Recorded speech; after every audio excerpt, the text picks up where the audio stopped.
সর্বতলি আসলাম সর্বতলি শুনে সিধি সকালে 6টা বাজেতে খবর পাই দিলে তো 12:30 তো গাড়ি টাড়ি ন ফেরার আর বেগ কিনা ছিল ওভারড্রুপ হাত দুইয়েন আলমিলি তারপরে এনে টুলি আলমিলি টালমিলি সম্বল ফ্যান দুটো মুদুয়া ফ্যান মানে এই ধরনের ব্যবহারের বেগ কিনা ছিল আর কি।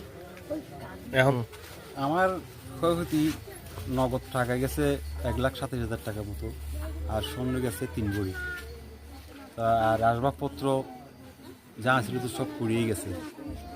এরপরে আমার মেয়ের বইয়ের বাবদে প্রায় 12,000 টাকা গেছে, কিন্তু সব মিলে কিন্তু আমার প্রায় 7-8 লাখ টাকা। এখন আমরা আছি 6 পরিবার।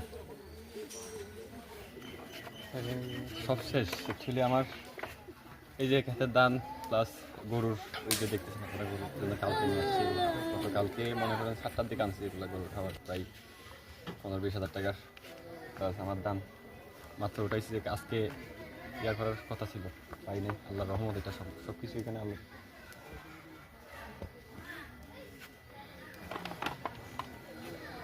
মূলত ভাই এখান থেকে আমি একদম মানে আমার এই যে জামা দেখতেছেন এটাই, এর বাইরে আর কিছু আমার স্যান্ডেল কিচ্ছু আমি কিচ্ছু বের করতে পারি নাই, শুধুমাত্র আমার এই যে একটা গেঞ্জি আর একটা লুঙ্গি।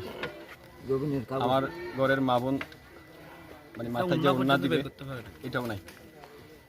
আমার বাবা সেম এই যে বিছনায় রাতে শুভ যেটা যে মানে যে শোয়ার যে কাপড়টা এই ড্রেসটা পরে শুয়েছিলাম আমি, শোয়ার সাথে সাথে মানে এই অবস্থা। আচ্ছা আমার ওই টাকা ছিল, আমার নিজের টাকা ছিল 2 লক্ষ টাকা, মাহফিলের টাকা ছিল 50,000 টাকা, তারপর 2 ভরি স্বর্ণ ছিল, তারপর ওই আমার ওয়াইফের 20,000 টাকা ছিল, তারপর ওই যে ফার্নিচার যা আছে ওগুলো কি সব শেষ, ঘরে কিছু বাইর করতে পারিনি। আগুনটা 12:30টায়। পক্ষ থেকে যতটুকু এখন করা যায় ততটুকু আপনাদের জন্য একটু শুকনো খাবার আর 6 পরিবারের জন্য 18টা কম্বল আপনার মাকে দিবেন এবং এই প্রতিবন্ধী মেয়েটা যেন পায়, ঠিক আছে? 18টা কম্বল আর এই 6টা প্যাকেট খাবার। আর আমার পৌরসভার পক্ষ, এটা হচ্ছে উপজেলা প্রশাসনের পক্ষ থেকে, আর আমার পৌরসভার পক্ষ থেকে আমরা অল্প কিছু আপনাদের মানে অল্প কিছু টাকা, একেবারেই নগণ্য, আপনাদের যে ক্ষয়ক্ষতি হয়েছে এটার তুলনায় একেবারেই নগণ্য কিছু আপনাদের পাশে দাঁড়ানোর জন্য। এর পরবর্তীতে জেলা থেকে আপনাদের আবেদন যাবে, এরপরে জেলা থেকে কিছু টাকা আসবে আর টিন বরাদ্দ সাপেক্ষে টিন পাবেন আপনারা।